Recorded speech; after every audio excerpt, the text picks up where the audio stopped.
வணக்கம் friends, welcome to my channel. நான் இன்றைக்கி டேஸ்டியான சீம்பால் ரெசிபி எப்படி செய்கிறதுன்னு காட்ட போகிறேன். பாருங்கள், அதுக்கு 1 லிட்டர் சீம்பால் எடுத்து வச்சுருக்கிறேன்.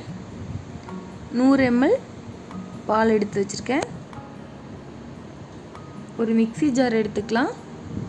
அதில் 2 துண்டு சுக்கு போட்டுக்கலாம். ஒரு 7 ஏலக்காய் சேர்த்துக்கிறேன்.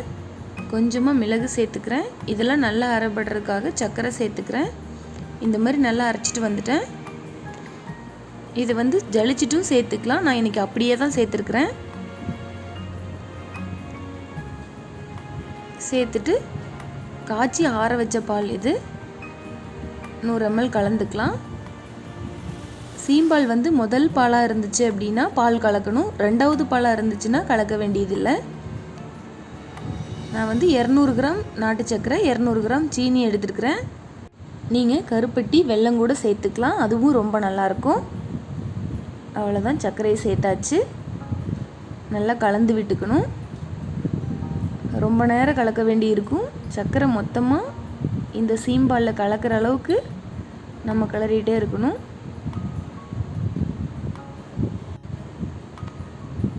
சர்க்கரையெல்லாம் நல்லா கலங்கின உடனே சீம்பால் கலரே கொஞ்சம் மாறிடும். பாருங்கள், நல்லா கலங்கிருச்சு. இப்போ இட்லி பாத்திரத்தில் தண்ணி வச்சுட்டு அதுக்குள்ளே ரெடி பண்ண சீம்பாலை வச்சுக்கலாம். மேலே ஒரு தட்டு போட்டு மூடிக்கிறேன். இப்போ இட்லி பாத்திரத்தை மூடிடலாம். இது 20 நிமிஷம் வேகணும். இது வெந்துருச்சான்னு பார்க்குறதுக்கு கொஞ்சமாக பாத்திரத்தை ஆட்டி பார்த்தோன்னா ஆடக்கூடாது. அப்படி இல்லைன்னா கத்தியும் விட்டு பார்க்கலாம். பாருங்கள், இந்த மாதிரி விட்டு பார்க்குறேன். கொஞ்சமாக நுனியில் வேகாத மாதிரி இருக்குது. இது பாத்திரத்தோட சூட்லேயே இறுகிடும். அதனால் நம்ம எடுத்து வச்சிடலாம். ஒரு 15 நிமிஷம் கழித்து வெளியில் எடுத்துகிட்டு இந்த மாதிரி ஓரங்களையெல்லாம் நல்லா கீறி விட்டுக்கிறேன்.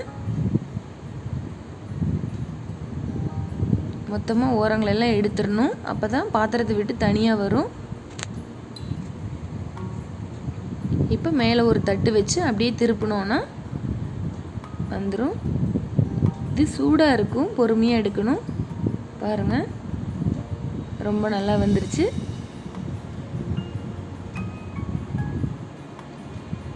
அவ்வளோதான், சீம்பால் ரெடி ஆயிடுச்சு.